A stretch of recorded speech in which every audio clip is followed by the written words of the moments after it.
নমস্কার বন্ধুরা, আমার চ্যানেল সুমিতার পাকশালা অ্যান্ড দিনলিপিতে আপনাদের স্বাগত জানাই। আজ আমি তৈরি করছি ক্রিস্পি ফ্রেঞ্চ ফ্রাইজ। এই জন্য আমি কিছু বেশ বড় মাঝারি সাইজের চন্দ্রমুখী আলু নিলাম। এটা চন্দ্রমুখী আলুতেই ভালো হয় এই ফ্রেঞ্চ ফ্রাইজ। এই আলুগুলো খুব ছোট নিলে হবে না, এরকম মাঝারি সাইজের নিতে হবে। নিয়ে ভালো করে এই খোসাটা ছাড়িয়ে নিতে হবে। আর এই যে আমি এই পিলারের সাহায্যে ছাড়িয়ে নিচ্ছি, আপনারা বটির সাহায্যে ছাড়িয়ে নিতে পারেন বা ছুরির সাহায্যে। এই যে খোসাগুলো সুন্দর করে ছাড়িয়ে নিয়েছি। এবার আলুগুলোকে খুব ভালো করে ধুয়ে নেব। আগে একবার ধুয়ে নেব, তারপরেও আবার কেটেও ধোবো, যাতে ভেতরে স্টার্চগুলো না থাকে। এই যে ভালো করে ধুয়ে নিয়েছি। নিয়ে এবার আলুর এই যে পিসগুলো একটু মোটা মোটা করে কাটবো। এই যে ছুরির সাহায্যে সুন্দর এই যে মোটা মোটা করে কাটছি। এই যে এরকম পিসগুলো হবে। দেখুন, অর্ধেক করে আলুটাকে আমি কেটে নিয়েছি। তারপর এই যে অর্ধেকের এই যে মাঝখান বরাবর একটু ছুরির সাহায্যে মোটা একটা পোর্শন কেটে নিচ্ছি। ব্যাস, এইবার এটাকে এই দেখুন এতটা মোটা থাকবে, ঠিক থাকবে। এইবার এটাকে 3টে ভাগে ভাগ করে নেব। এই যে এইরকম মোটা মোটা করে পিস করে নেব। এই যে, তাহলে ফ্রেঞ্চ ফ্রাইজটা খেতে ভালো হবে। একটু মোটা মোটা না হলে এটা খেতে ভালো লাগে না। বাচ্চা বড় সবারই এই ফ্রেঞ্চ ফ্রাইজ খেতে বেশ ভালো লাগে। আর আমি ঝটপটে ফ্রেঞ্চ ফ্রাইজটা করে নিচ্ছি, খুব এই ফ্রিজের মধ্যে রাখছি না। এই আলুগুলো কাটা হয়ে গেছে, ফ্রেঞ্চ ফ্রাইজের আলু টুকরো করে নিয়েছি। এবার ভালো করে জল দিয়ে ধুয়ে নিয়েছি। আর একটা প্যানের মধ্যে জল গরম বসিয়ে দিয়েছি, তার মধ্যে নুন দিয়ে দিয়েছি। আর এই আলুর পিসগুলো ভালো করে ধুয়ে এই জলটা একটু গরম হয়ে গেছে, এর মধ্যে দিয়ে দেবো। একটু ফুটে ওঠার সময় চলে আসবে, তারপরে এই আলুগুলোকে আমি ছেঁকে নেব। আলু টুকরোগুলোকে ভালো করে গরম জল থেকে তুলে নেব। এই যে দেখুন, এই যে এরকম অবস্থায় আছে। একটু এই যে দেখুন জাস্ট ফুটে উঠছে। এইবার আমি এটাকে ভালো করে নেড়ে চেড়ে দিয়ে এবার একটা ছিদ্রযুক্ত পাত্রের মধ্যে দিয়ে দিলাম, দিয়ে জলটাকে ছেঁকে নিলাম। আর এই যে এবারে ভালো করে এটাকে একটা শুকনো কাপড়ের ওপর ভালো করে রেখে দিয়ে, আর ওপরে কিচেন টাওয়াল দিয়ে ভালো করে গায়ে যে জল ভাব আছে সেটাকে ভালো করে মুছে নিলাম। আর একটু ঠান্ডা হতে দেবো, ফ্যান ছেড়ে তার নিচে রেখে দিয়ে একটু ঠান্ডা হতে দেবো। আর এই যে একটু ঠান্ডা করে নিচ্ছি। আর এইদিকে হচ্ছে যখন ঠান্ডা হয়ে গেছে, একটা পাত্রের মধ্যে আমি এই আলু ফ্রেঞ্চ ফ্রাইজের যে আলুর পিসগুলো নিয়ে নিলাম। নিয়ে এরপরে এর মধ্যে দিয়ে দিচ্ছি চাট মশলা, বিট নুন, চিলি ফ্লেক্স, আর এটা হচ্ছে অরিগানো বা পিৎজা হার্ব, যে কোনো কিছু দেওয়া যেতে পারে। সব কিছু এর মধ্যে দিয়ে দিলাম। এটা টেস্টি হওয়ার জন্য দেওয়া হয়েছে, এটা দিলে ভালো লাগে খেতে। আর যে নুন আমি সেদ্ধ করার সময় দিয়ে নিয়েছিলাম কিছুটা। আর এর মধ্যে দিয়ে দিচ্ছি কর্নফ্লাওয়ার। আপনারা তার সঙ্গে চালের গুঁড়োও দিতে পারেন। আমি এখানে কর্নফ্লাওয়ার দিয়েই করেছি। কর্নফ্লাওয়ার দিয়ে ভালো করে কোট করে নিচ্ছি। এইবার যদি আলুগুলো বেশি একদম শুকনো হয়ে থাকে, তাহলে কোট করতে একটু অসুবিধা হবে।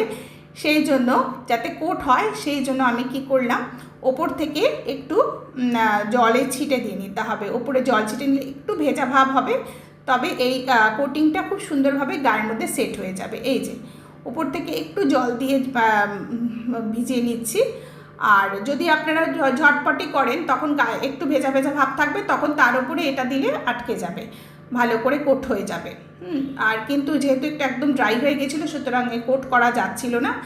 এই জন্য আমি এটাকে ভালো করে একটু জলে ছিটে দিয়ে, সামান্য জলে ছিটে দিয়ে ভালো করে এটা কোট করে নিলাম। দেখুন আস্তে আস্তে হাতের সাহায্যে খুব সুন্দর করে নাড়িয়ে নাড়িয়ে এবার হাতের সাহায্যে সুন্দর করে কোট করে নিচ্ছি। এই যে এই কোটিংটা যত সুন্দর করে করা হবে, এটা ভাজার পরে খুব সুন্দর ক্রিস্পি হবে। এই দেখুন সুন্দর করে কোট করে সমস্ত কিছু গায়ের মধ্যে লেগে গেছে।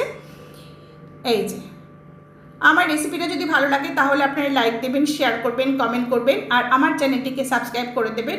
আর পাশে থাকা বেল আইকনটা প্রেস করে দেবেন। এই যে আমার এই কোট করা হয়ে গেছে। এবার একটা সাদা তেল কড়ার মধ্যে দিয়ে বসিয়ে দিয়েছি। তেল গরম হয়ে গেছে। হাত দিয়ে দেখতে হবে তেলের গরম যেটা ঠিক মতো যাতে গরম হয়ে যায়। তারপরে এর মধ্যে আমি এই কোট করা পটেটো পিসগুলো দিয়ে দেবো, আলুর পিসগুলোকে দিয়ে দিচ্ছি, দিয়ে ভালো করে হতে দেবো, একটু নেড়ে চেড়ে ভেজে নেব। একদম লাল লাল করবো না, মানে এটা হচ্ছে একটু সাদা থাকতে থাকতে তুলে নেব। তুলে নিয়ে এবার ওটাকে একটু ঠান্ডা করে আবার আরেকবার করে একটু ঠান্ডা করে ভেজে নেব। আর যদি মনে করেন যে একটুখানি আমরা ভেজে রেখে দেব আবার পরে খাওয়ার জন্য, তাহলে এই যে ফার্স্টবার যে আমি ভেজে তুলে নিচ্ছি, এই যে ভেজে এইবার এখানে যে ফার্স্টবারে ভেজে যে তুলে নিলাম, এই তুলে নিয়ে তারপরে আমরা কি করব, একটা ঠান্ডা করে এয়ারটাইট কন্টেনারের মধ্যে রেখে দেবো ফ্রিজের মধ্যে। যখন মনে হবে ঘরে ঝট করে আসা অতিথি থাকলে বা সন্ধ্যাবেলায় চায়ের সঙ্গে স্ন্যাক্স হিসাবে বা বাচ্চাদের সন্ধ্যাবেলায় জলখাবার হিসাবে আপনারা দিতে পারেন। সসের সঙ্গে মেয়োনিজের সঙ্গে খুব ভালো লাগে এই ফ্রেঞ্চ ফ্রাইজ।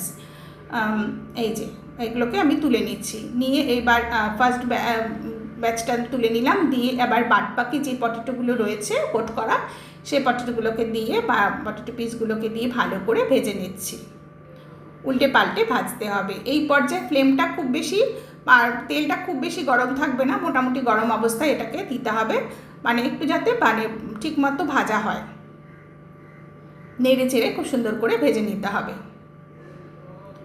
এটি খুবই সহজ এবং খুব মানে লোভনীয় স্টার্টার রেসিপি বলা যায়।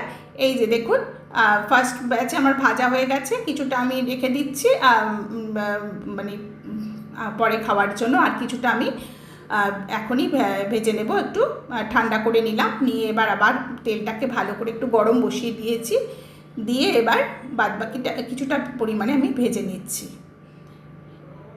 এই যে তেল আমি গরম করে নিলাম, নিয়ে এবার এর মধ্যে যতটা পরিমাণ আমি আমার প্রয়োজন ততটা পরিমাণ দিয়ে ভেজে নিচ্ছি, আর বাদবাকিটুকু আমি একটু ঠান্ডা করে টিফিন বক্সের মধ্যে এয়ারটাইট কন্টেনার বা টিফিন বক্সের মধ্যে ভরে আমি ফ্রিজের মধ্যে রেখে দেবো। এই যে নিয়ে ব্যাস এইবার এটাকে ভালো করে সুন্দর করে লাল লাল করে ভেজে নেব।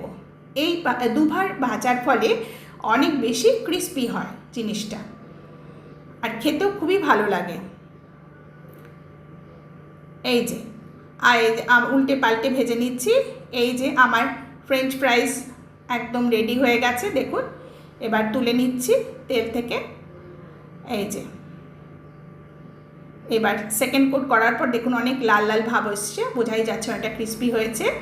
আমার ক্রিস্পি পটেটো ফ্রেঞ্চ ফ্রাইজ তৈরি হয়ে গেছে। এই যে দেখুন কতটা সুন্দর আওয়াজটা শুনলে বুঝতে পারবেন কতটা ক্রিস্পি হয়েছে আর কতটা বেশ মানে মচমচে হয়েছে, সেটা বোঝাই যাচ্ছে। আচ্ছা, এই যে এইভাবে আপনারা বাড়িতে তৈরি করে নিতে পারেন ফ্রেঞ্চ ফ্রাইজ। এতক্ষণ আমার সঙ্গে থাকবার জন্য আপনাদের অসংখ্য অসংখ্য ধন্যবাদ।